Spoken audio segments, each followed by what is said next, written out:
Praise the lord. యేసు క్రీస్తు వారి పరిశుద్ధమైన నామంలో మీ అందరికి వందనాలు, శుభాలు తెలియపరుస్తున్నానండి. యోబు గ్రంథం 37 అధ్యాయం 5వ వచనం. మనము గ్రహింపలేని గొప్ప కార్యములను ఆయన చేయును అని దేవుని వాక్యం సెలవిస్తుందండి. మనము అనుకోనివి దేవుడు ఖచ్చితంగా చేసేటువంటి దేవుడు. మన ఊహలకు కూడా ఉండదు. మనము మన ద్వారా కాని పనులు కూడా దేవుడు ఖచ్చితంగా చేసేటువంటి దేవుడు అండి. మనము నమ్మేది ఈ లోకాన్ని సృష్టించిన సృష్టికర్త నమ్ముతున్నాం. మనమేమి ఈ లోకంలో ఉన్నటువంటి మనుషుల దగ్గరికి వెళ్ళటంలా, అధికారుల దగ్గరికి వెళ్ళటంలా, ఈ లోకంలో విగ్రహారాధన మనం పూజన చేయటంలా, మనం నమ్మేది ఎవరినంటే జీవం కలిగిన యేసుని నమ్ముతున్నాం.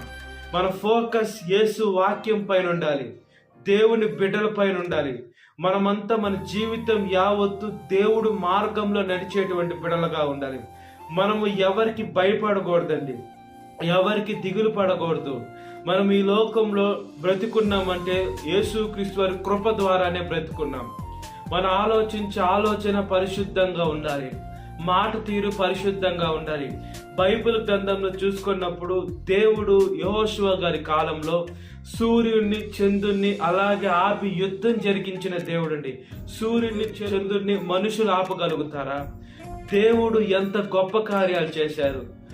మోషే గారి కాలంలో ఎర్ర సముద్రాన్ని పాయలు చేసి ఆరిల నేల మీద ఇశ్రాయేలుని నడిపించిన దేవుడు అండి యేసుక్రీస్తు వారు. యెరికో గోడలు కూల్చిన దేవుడు అండి యేసుక్రీస్తు వారు.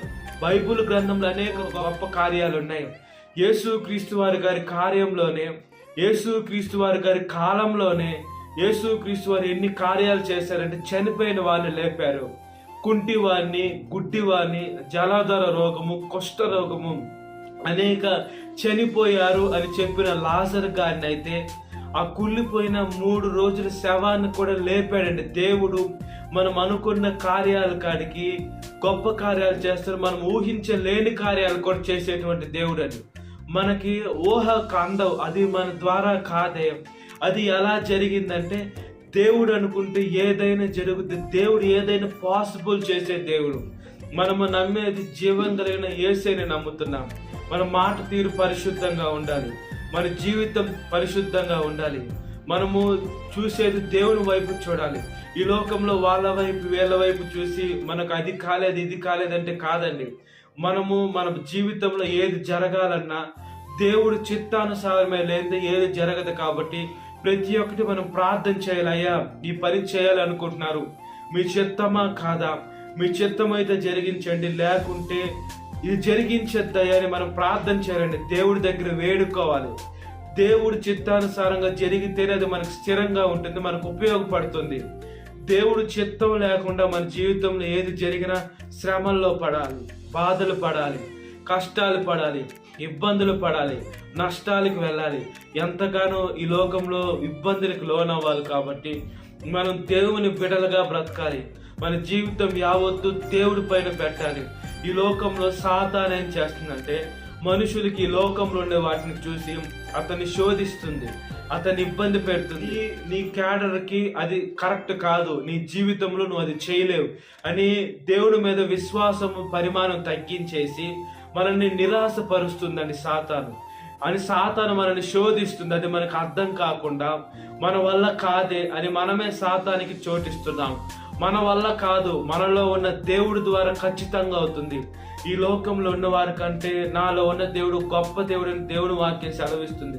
ఈ లోకంలో ఉన్న మనుషుల కాడికి, సాతాను కాడికి, ఈ లోకంలో దుష్ట శక్తుల కాడికి మనలో ఉండే దేవుడు జీవం కలిగిన దేవుడు, శక్తిమంతుడండి. ఈ లోకాన్ని తలకిందులు చేయగలిగిన దేవుడు, ఈ లోకాన్ని సృష్టించిన దేవుడే అంతం చేసేది కూడా దేవుడి చేతుల్లోనే ఉంటుంది. మనము దేవుడి చేతుల్లో ఉన్నాం, ఆయన బిడ్డలుగా ఉన్నాం. దేవుడు అనుకుంటే మనకి ఇబ్బంది కలిగినప్పుడు మెరుపు వేగంతో ఆయన దూతలను పంపించి మనల్ని కాపాడుతున్నాడు, ప్రతి క్షణం కాపాడుతున్నాడు. మనము ఏదో ప్రయాణమై వెళ్తూ క్షేమంగా రావాలంటే మన ద్వారా ఏమి కాదండి. దేవుడు గొప్ప కార్యాలు చేస్తున్నాడు, జీవం కలిగిన కార్యాలు చేస్తున్నారు, మహాత్యమైన కార్యాలు చేస్తున్నాడు. మనం అనుకొని ఊహించలేనటువంటి గొప్ప గంభీరమైన కార్యాలు చేసేది ఎవరంటే దేవుడు మాత్రమే. కాబట్టి మనం పరిశుద్ధంగా ఉండాలి, మన ఆలోచన పరిశుద్ధంగా ఉండాలి. దేవుడు మనం అనుకోని కూడా మనకు చేసి చూపిస్తారని దేవుని వాక్యం సెలవిస్తుంది. కాబట్టి మనం మన జీవితం యావత్ ఎప్పుడైతే దేవుడి చేతుల్లో పెడతామో, మన చేతుల్లో పెట్టుకున్నా మన జీవితం నాశనం అయిపోతుంది. మనుషుల చేతుల్లో పెట్టిన నాశనం అయిపోతుంది.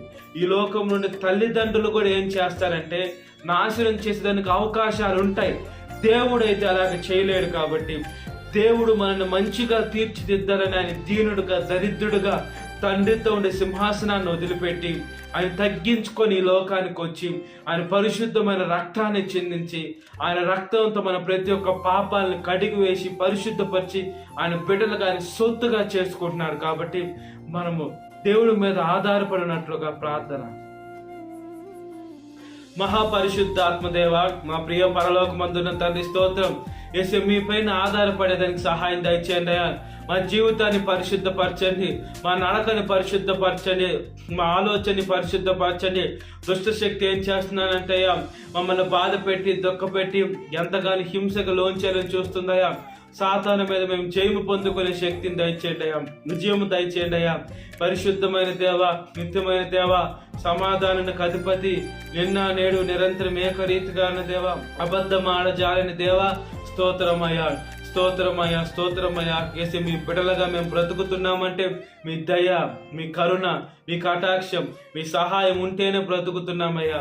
యేసు మేము గ్రహింపులైన గొప్ప కార్యాలు చేస్తున్న దేవా, గొప్ప సంగతులు చేస్తున్న దేవా, స్తోత్రమయ్యా. మా ఊహకు మించిగా యేసు మీరు గొప్ప దేవుడు, మీరు శక్తిమంతుడయ్యా. ఈ లోకంలో మా ఊహలు, మా ఆలోచన చాలా తక్కువగా ఉంటాయి. మీ ఊహలు, మీ ఆలోచన మా పట్ల చాలా ఎక్కువగా ఉంటాయి. కాబట్టి మా జీవితాన్ని మా చేతిలో పెట్టి నాశనం చేసుకునే కారికి మా జీవితాన్ని మీ పాదాల ముందు పెడితే, మీ సన్నిధిలో పెడితే, మీ దగ్గరికి తీసుకొని వస్తేనయ్యా మీరు ఎంతగానో ఆశీర్వదిస్తారయ్యా, దీవిస్తారయ్యా, పరిశుద్ధపరుస్తారయ్యా. మీ కృపలో జ్ఞాపకం చేసుకుంటున్న దేవా, సహాయం దయచేయమని అడుగుతున్నానయ్యా. ప్రతి ఒక్క యవనస్తురాన్ని కాపాడండి అయ్యా.